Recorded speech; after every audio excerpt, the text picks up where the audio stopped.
श्यामलाल, किसी लड़की की व्यवस्था करो। बहुत दिन हो गए हैं, किसी को रगड़ा नहीं है।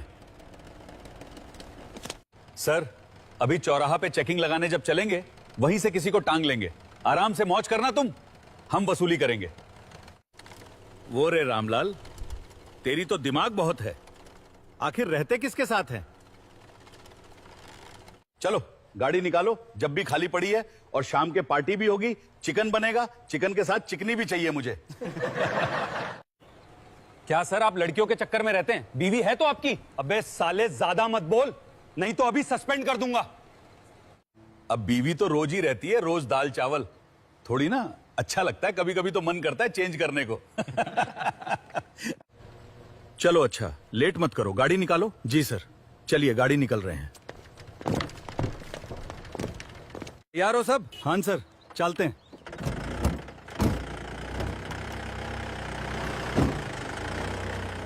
और तेजी लेके चलो, बहुत लेट हो गए हम लोग।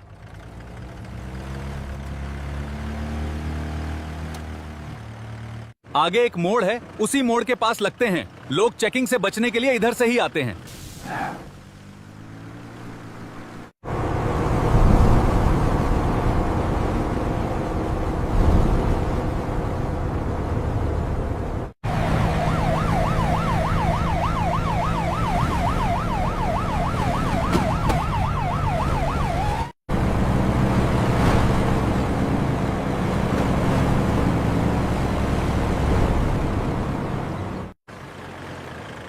यहीं पे चेकिंग लगाना है ये।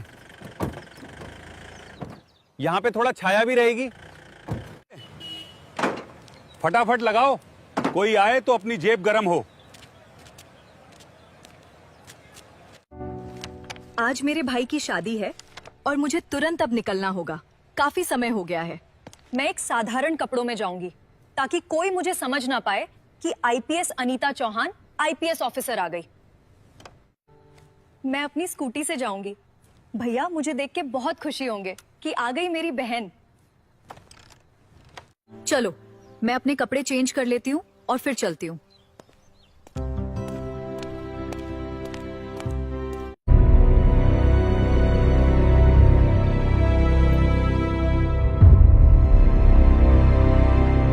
सुनो सुनो, ये हवा क्या कह रही है, जिंदगी कितनी हंस।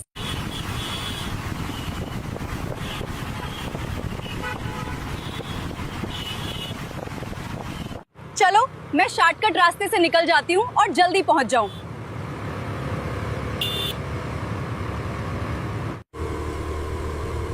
भैया बस मैं आने वाली हूँ, आधा घंटा के अंदर अंदर आ जाऊंगी। लगता है सर कोई नहीं आएगा। आज गर्मी में दिमाग खराब हो गया। अगर कोई फंस गया ना तो उसकी चमड़ी निकल लूंगा मैं। रामलाल, लगता है यार जेब खाली ही रह जाएगी। और कोई दोपहर का वक्त है यार, सब लोग आराम कर रहे हैं, गेहूं काट के आते हैं।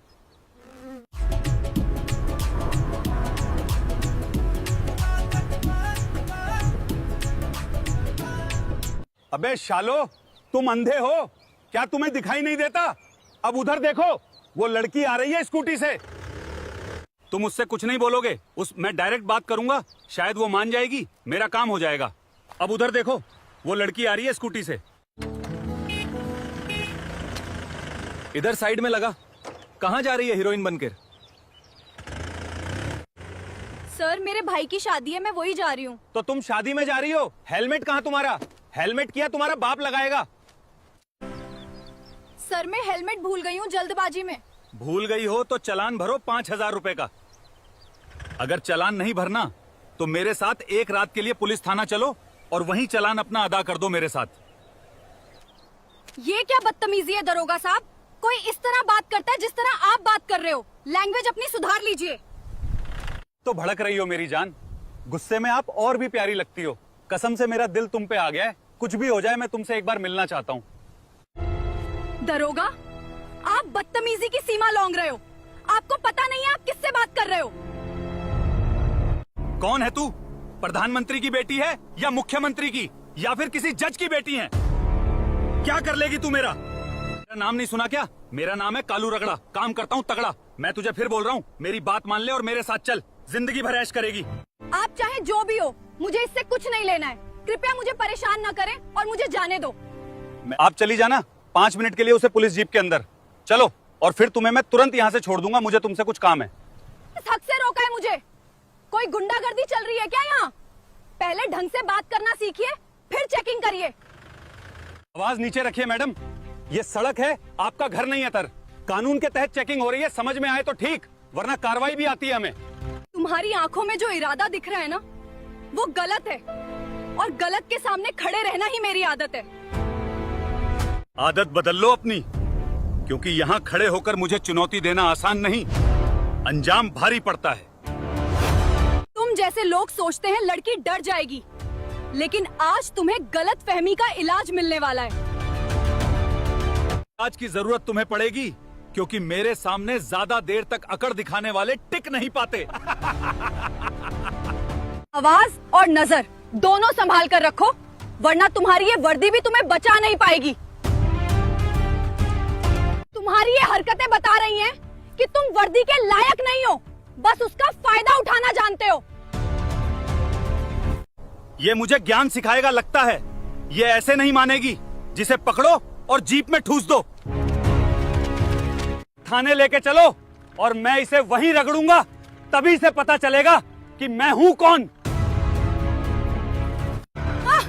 तुम लोगों ने बहुत गलत किया है, इसका अंजाम बहुत खतरनाक होगा। चल, तुझे पुलिस थाना में ही बताऊंगा मैं हूं क्या चीज। तुझे वहीं लपेट दूंगा आज मैं। तूने दरोगा गलत लड़की से पंगा ले लिया है। देख तेरे साथ क्या होने वाला है कुछ ही पलों में। चिंता मत कीजिए मैडम, ये रास्ता सीधा हमारे ठिकाने तक जाता है।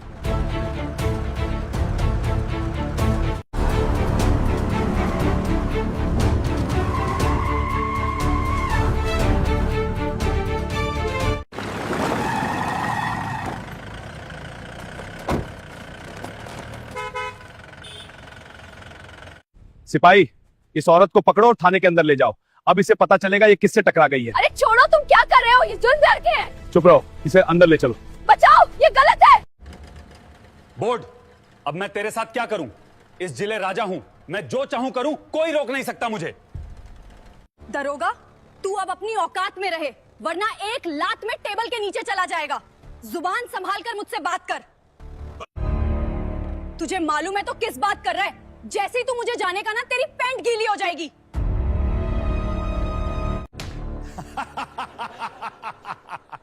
देखो रे, मुझे ये डरा रही है, मैं तो डर गया रे।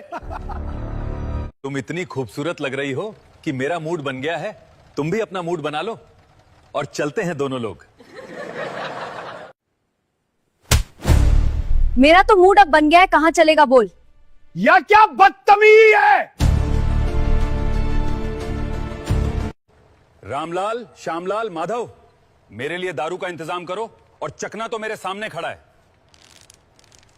सर, जितना चकना बचेगा उसके बाद हम भी खा लेंगे।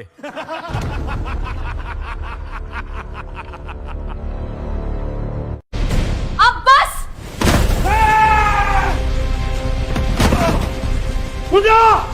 ये क्या हुआ? पकड़ो। सिपाही, इसे पकड़ो और जेल में डाल दो। इसमें मुझ पे लात नहीं मारा, उसने लात मारा इंस्पेक्टर कालू रगड़ा के। को पकड़ो और जेल में बंद कर दो। अभी भी तुम्हारे पास वक्त है, मुझे छोड़ दो, नहीं तो तुम्हारा बहुत बुरा हाल होगा। चुप रहो, ले चलो इसे। तुम नहीं जानते मुझसे क्या भूल कर रहे हो। हाँ, चली जा रही हो।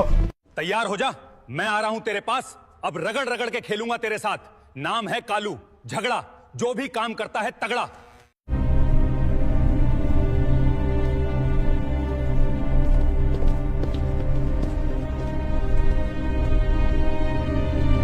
एक लोग उसे लड़की के पास जाइए और एक लोग मेरे लिए दारू लेके आई।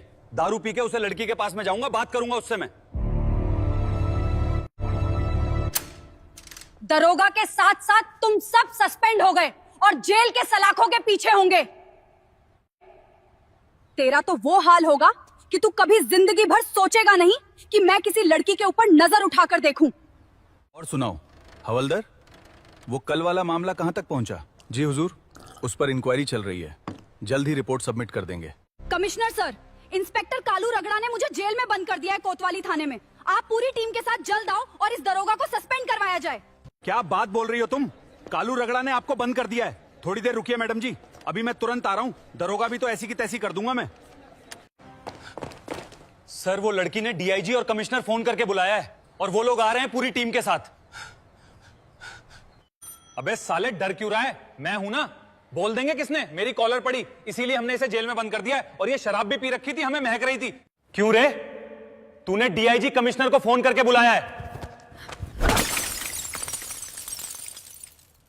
तू रे डीआईजी कमिश्नर आकर क्या करेंगे? उनसे भी बोल देंगे कि तूने दारू पी रखी थी और हमसे बदतमीजी की। मैंने कुछ नहीं किया, आप झूठ बोल रहे हैं। चुप कर, मेरी कॉलर पकड़ ली तूने। वीडियो में दरोगा, वह तो बाद में ही पता चलेगा कि तूने क्या किया है और मैं क्या किया है। तेरी उल्टी गिनती चालू हो गई है।